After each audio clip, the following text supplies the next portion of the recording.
മക്കളെ, എല്ലാവർക്കും സൈലം ലേണിംഗിലേക്ക് സൈലത്തിന്റെ മലയാളം ക്ലാസ്സിലേക്ക് സ്വാഗതം.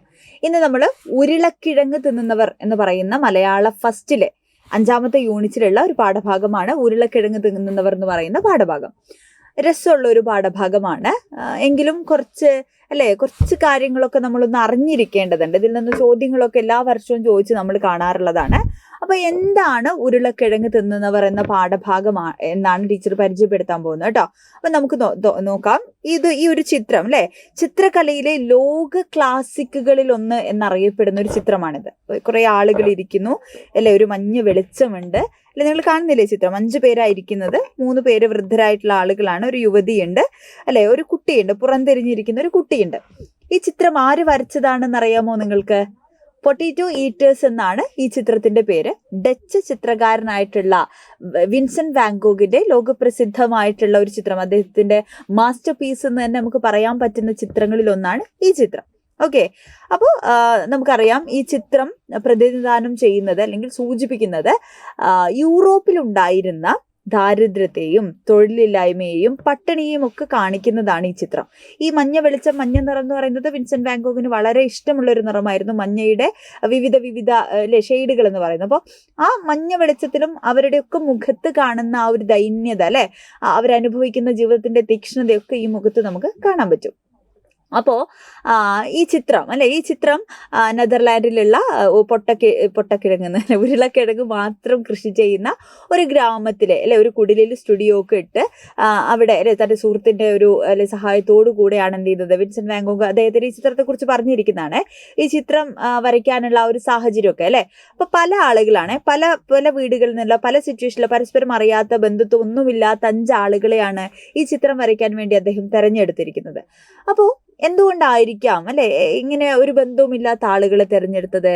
എന്തായിരിക്കാം ഈ ചിത്രത്തിലൂടെ പറയാൻ അദ്ദേഹം ഉദ്ദേശിച്ചുള്ളത്? അല്ലെ, ആർക്കും അറിയാത്ത അത്തരം ചില കാര്യങ്ങളെയാണ് എന്ത് ചെയ്യുന്നത് സുഭാഷ് ചന്ദ്രൻ തന്റെ കഥയിലൂടെ അന്വേഷിക്കുന്നത് കേട്ടോ.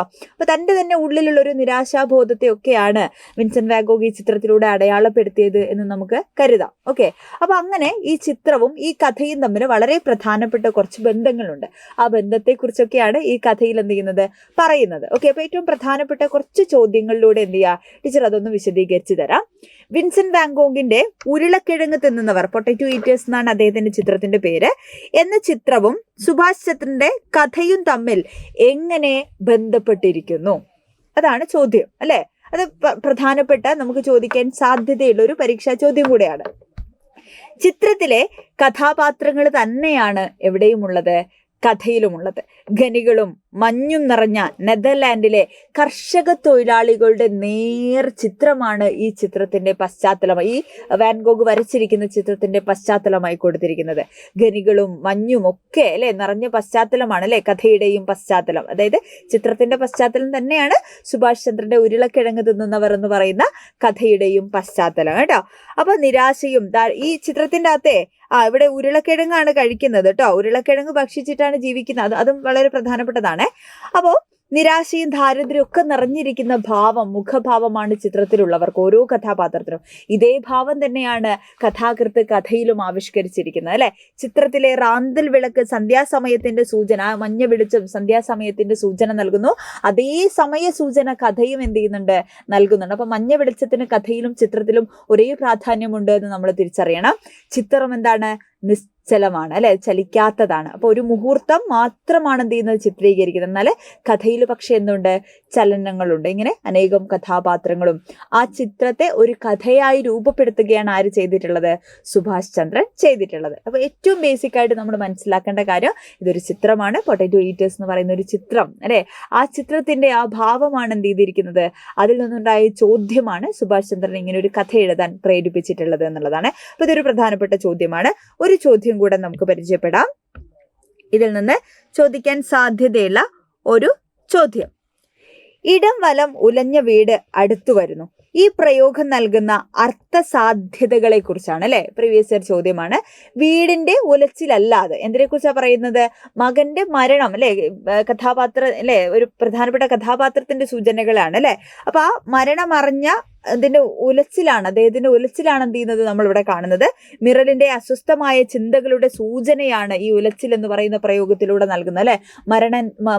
മകന്റെ മരണം അറിഞ്ഞിരിക്കുന്ന ഒരാളുടെ മാനസിക അവസ്ഥ അല്ലെ, ആ സംഘർഷവും ആ വിഷമവും ഒക്കെ മനസ്സുകൾക്കിടയിൽ എന്താണ് ഇങ്ങനെ കുഴഞ്ഞു മറിഞ്ഞ് കാലുകളിൽ പൊതയുമ്പോൾ ഉണ്ടാകുന്ന ഒരു യാത്രാക്ലേശത്താൽ നടക്കാനൊന്നും പറ്റുന്നില്ല അല്ലെ. മിറലിന്റെ ശരീരം ഉലയുന്നതാണ് എന്ത് ചെയ്യുന്നത്, വീടിന്റെ ഉലച്ചിലായിട്ട് ഇവിടെ അവതരിപ്പിക്കുന്ന പ്രയോഗമാണ്. 2 മാർക്കിന് എന്ത് ചെയ്തിട്ടുണ്ട്, ചോദിച്ചിട്ടുള്ള ഒരു ചോദ്യമാണ് കേട്ടോ.